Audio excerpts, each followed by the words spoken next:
Menjadi Ketua Mahkamah Konstitusi sekaligus ipar Presiden Joko Widodo membuat Anwar Usman terlibat konflik kepentingan, terutama jika ia menangani perkara gugatan yang melibatkan keluarga Presiden.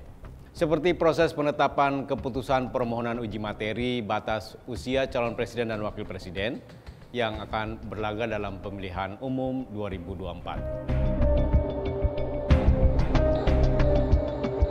Kita tahu Mahkamah Konstitusi tengah mengadili permohonan pengujian materi pasal 169 huruf Q Undang-Undang Nomor 7 Tahun 2017 tentang Pemilihan Umum.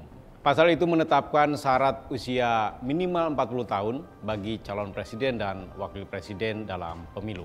Ada 3 permohonan uji materi terhadap pasal tersebut yang diajukan oleh Partai Solidaritas Indonesia, Partai Garuda, dan Wali Kota Bukit Tinggi, Sumatera Barat, Herman Safar.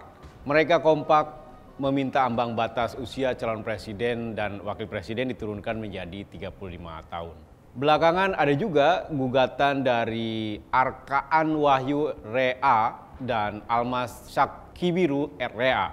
Mereka adalah kakak adik yang tinggal di Surakarta, Jawa Tengah, kota asal Presiden Joko Widodo. Arkaan meminta ambang batas usia calon presiden dan wakil presiden diturunkan menjadi 21 tahun.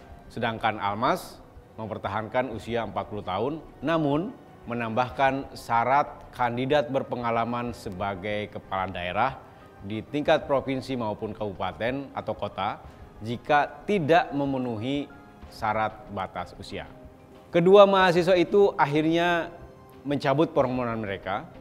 Namun dalam dokumen gugatan yang kami terima, keduanya berkali-kali memuji keberhasilan Wali Kota Solo Gibran Rakabuming Raka sebagai anak muda yang sukses membangun kota asal mereka. Keputusan Mahkamah Konstitusi memproses permohonan uji materi itu jelas bermasalah. Mengapa? Karena perubahan tentang ambang batas usia calon presiden dan wakil presiden yang mencakup politik hukum yang bersifat terbuka atau open legal policy. Itu artinya perumusan tentang batas usia calon presiden dan wakil presiden menjadi kewenangan lembaga pembuat undang-undang, yaitu DPR. Dengan kata lain, Mahkamah Konstitusi tidak berwenang mengadili perkara ini. Mengubah batas usia calon presiden dan wakil presiden jelas menguntungkan Gibran Rakabuming Raka. Ia adalah putra sulung Presiden Joko Widodo. Dengan penurunan batas usia tersebut, maka Gibran berpeluang menjadi calon wakil presiden karena kini usianya 35 tahun. Dan ia digadang-gadang layak menjadi pendamping calon presiden Partai Gerindra Prabowo Subianto.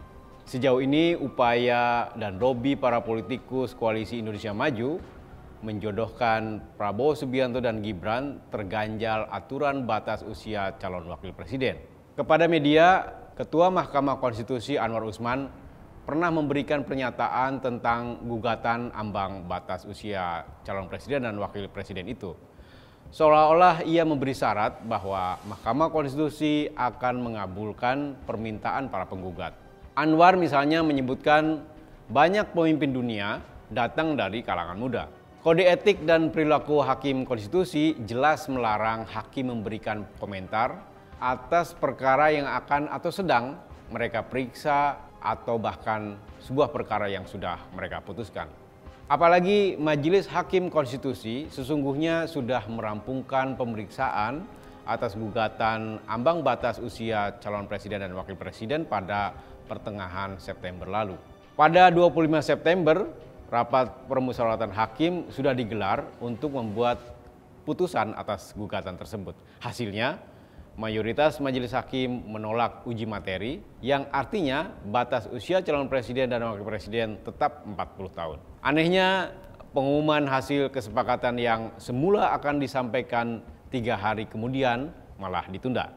Anwar Usman disebut-sebut meminta susulan rapat permusyawaratan hakim untuk membahas kembali permohonan uji materi tambahan, termasuk yang disampaikan oleh Arkaan dan Almas yang sesungguhnya sudah dicabut tadi.